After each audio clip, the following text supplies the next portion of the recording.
YouTuber Randy Stair. He's obsessed with two things not often found together, the cartoon Danny Phantom and Columbine. Although this should have raised red flags when Randy's descent into madness went overlooked by those around him, nothing would stand in his way from becoming a mass killer. What's up, EWU crew? It's the Raven, here to share another shocking, interesting, or just strange but very true story with you. Today's subject is Randy Stair, more popularly remembered as Andrew Blaze. Despite being known by his YouTube pseudonym, I'm going to use his legal name Randy when talking about him, as this is the name that would eventually become infamous. What makes this case uniquely disturbing is the fact that Randy actually videotaped everything, up until the day of his massacre, and left behind a trail of disturbing clues in preparation for his final plan. And although all the signs were there that something was about to go very wrong, Randy's fans either ignored it or didn't take it seriously. But Randy was dead serious, and I'm not exaggerating when I say the motive behind his massacre is the most bizarre I've ever heard. Randy first became interested in YouTube in 2008, eventually creating a channel called Pioneer Productions. At first, his content seemed pretty normal. He created Let's Plays, filming himself and his reactions as he played video games. And sometimes he'd act out skits with a toy frog and stuffed whale. He rubbed shoulders with some popular creators in YouTube's early days. He was mentioned at one point in a Ray William Johnson video, bragged that Fred supposedly liked one of his videos, and was even friends with Plasma Master Don, a YouTuber who recently died and was then allegedly exposed as a sex offender. But as Randy's videos went on, there was a noticeable change. You see, Randy was obsessed with the Nickelodeon cartoon Danny Phantom, which follows the adventures of main character Danny Fenton, who became a human-ghost hybrid after an accident involving the portal between the human world and the ghost zone. This is where Randy first saw the character Ember McLean. She was his first crush, and the moment he laid eyes upon her in his late elementary years, he said he instantly felt something change within him. Like, if you look on the poster behind me, those were inspired by Ember McLean, which is a ghost from a TV show called Danny Phantom, which started back in 2003, 2004. You know, I was in late elementary school at that time. But this ghost, this woman always connected with me. But ever since I first saw her, something changed. And it wasn't like I grew up or anything like that. Like I realized, oh my gosh, I'm attracted to girls and all this. No, it just, something changed. It was like a spark. And it just connected with me. It made me feel warm inside. And it felt very familiar, which was strange. It was like I'd seen her before. He said his official Ember phase started in 2010, but later said this obviously wasn't a phase, but a realization.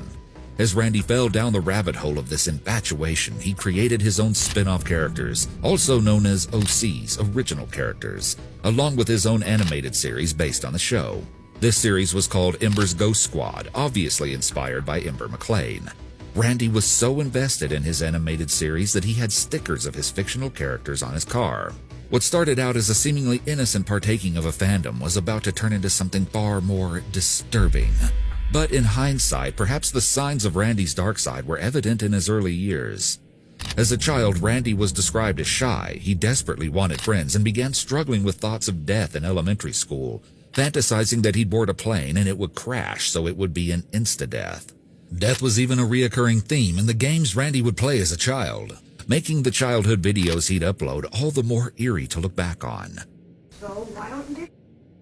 It's not that easy. I can't suffer, not just me, but all the people who made me suffer. Why do you want to die so much? It's good to be living. No, it's not. His loneliness would follow him into high school. Though he described having a few friends, he never had a girlfriend or went on a date. It was during this time that Randy seemed to start crying out for help through attention-seeking behavior, such as writing stories in class where the characters would die horrible and gruesome deaths. He couldn't believe his teachers didn't care.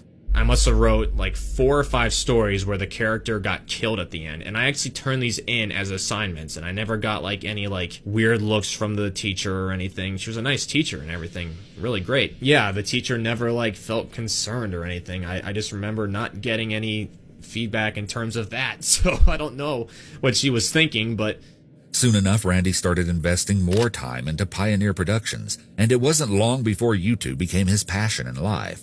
He eventually decided to dedicate all his time to his channel. It was during this time that Randy seemed to get more and more isolated. He was almost always alone in his videos. Something inside Randy would begin to break in his late high school years as he prepared to enter the real world. He began getting poor grades as he neared graduation, and he hated his job working at the Wise supermarket.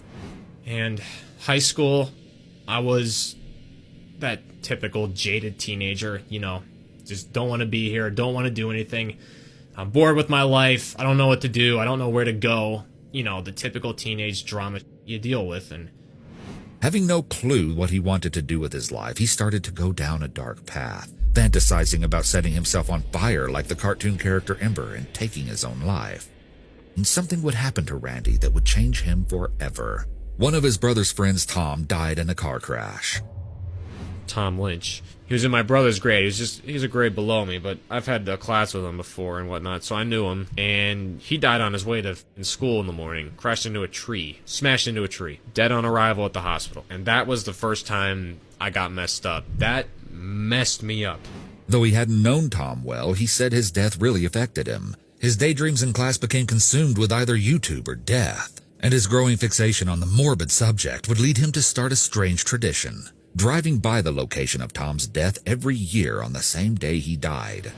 When I'm not thinking about YouTube or my family or what I love, I'm always thinking about what happens after you die. I want to do everything I possibly can in life before I'm dead. And that's just a scary thought. It's like everything has to end sometime. I'll be dead one day. You'll be dead one day. It's not good to think about stuff like that. I know this is scary stuff, but it is just weird, and I think about it too much. Randy claimed to be struck by tragedy again after one of his newest friends, Matt, also suddenly died in a car accident.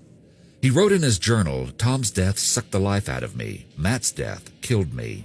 Doesn't matter what you do, you're gonna die. You'll end up dead one day. It's like right now. Someone right now is going to sleep. They're gonna wake up tomorrow and be dead. Someone's gonna die tomorrow that just went to sleep. And they don't know that. They're gonna go to sleep now, wake up tomorrow, go into the world, and they're gonna die somehow. Car accident, heart attack, some other supernatural force or whatever. Yeah, I think about that a lot, too, which is weird. I think about death a lot. And I take no shame in thinking about dying a lot, but I seriously do think about death all the time, and it's not a good thing. Death is not fun to think about. In a way, it's like an escape. For me, it is. Not long after, Randy himself ended up getting into a car accident, and it was like this event flipped a switch in him, causing his obsessions to spiral into an even darker, deeper place. Randy began to fixate on the idea of getting older, and this idea terrified him. This fear would eventually warp into a disgust for older people, and Randy decided that living past the age of 30 was pointless. It was here that he decided he wanted to die young and soon. There would be no possible way I could live until I was 60-something. Not a chance in hell. Honestly, I don't know how people do it. I don't know how people get up every day and go to like a dead-end job, come home, do the same exact routine every day, every weekend. How do you honestly do that? I was never able to compute it in my head. How do you live on this planet for decades upon decades upon decades? I honestly don't know how you do it. At the same time, Randy was developing some other strange ideas involving the cartoon character Ember, writing in his journal, "I miss my cartoon-like form. Bodies in this dimension are tolerable, but they're nothing compared to that dimension."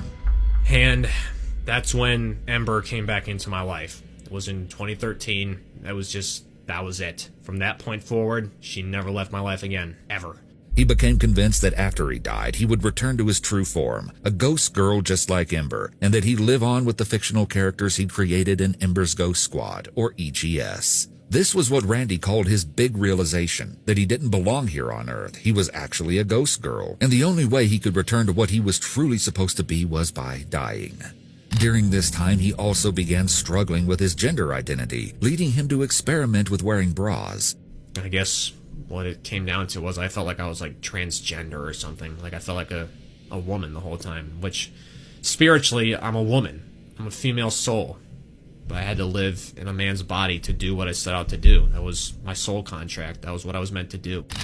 He eventually stole clothes out of his mother's closet and cross-dressed when no one else was home. I was cross-dressing ever since high school. When you guys would go to your bowling leagues, and Jeremy would go with you, I would either film a YouTube video, back in early high school, 9th, 10th, 11th grade. I would pretty much always film a YouTube video between 9th and 10th grade on every Wednesday when you would go out the door. So I would either film a video, or I would cross-dress. And that's something I've kept to myself my whole life. I never told anybody about this. He wrote in his journal, "I sit here alone